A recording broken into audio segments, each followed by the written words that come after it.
talking a little bit about, we're now a week since the Federal Communications Commission's net neutrality rules have come off the books officially.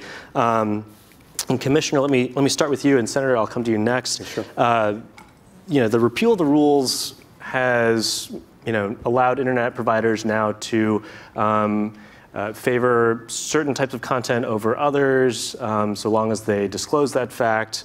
Perhaps a streaming TV service here, a music streaming service there. What effect will that have on free speech on the internet? Well, first, thank you so much for having me. I appreciate being here. And I did catch the last panel. I want you to know I don't hate anybody.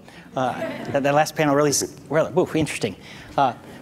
But to your point, I think the experience for American consumers on the internet is going to be exactly the same that they had previous to last Monday, previous to the 2015 rules. It is going to be the same experience. What you may see are opportunities for companies to establish new practices that will be beneficial to the overall experience, whether it's trying to figure out, paid prioritization. There's always paid prioritization, right? That's a ban on paid prioritization. Well, we have eliminated that ban, and there's an opportunity to build consumer-friendly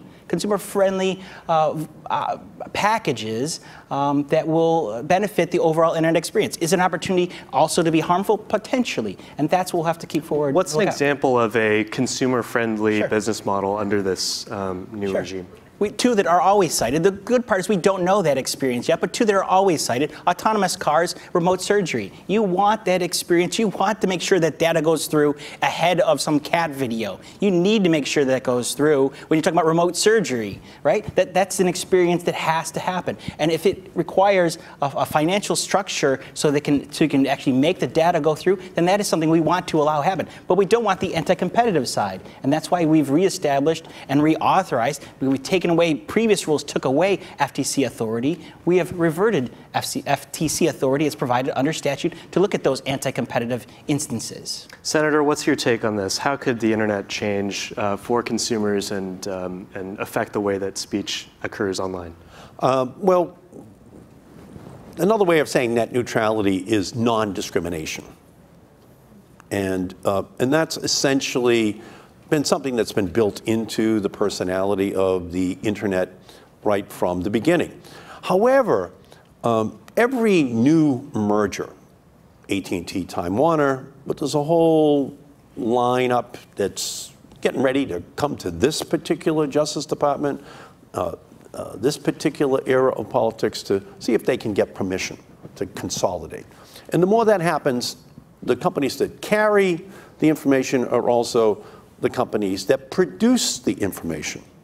And so that's a built-in temptation for those companies to start to discriminate against companies, against individuals, against citizens who don't have big pockets, but have a voice and they want to be heard.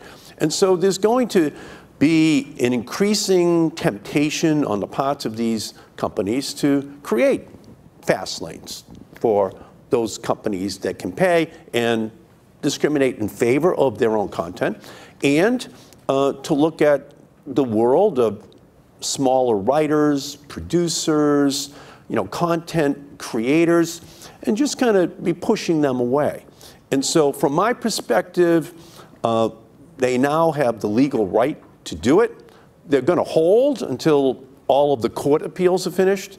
They're going to hold until we reach the end of this year so they can make sure that in the House of Representatives that net neutrality is not restored, as my Congressional Review Act amendment made possible in the Senate just 4 weeks ago. Then they'll be free once again to consolidate and to discriminate. So that's my concern. It goes right to free speech. It goes right to an individual on the street seeing a policeman acting in a way that's violating the civil rights of someone. And the local newspaper hasn't really covered it. The local TV station hasn't really covered it. The local cable system hasn't really covered it. But this individual can live stream. They can be a citizen journalist, and something like that can go viral immediately.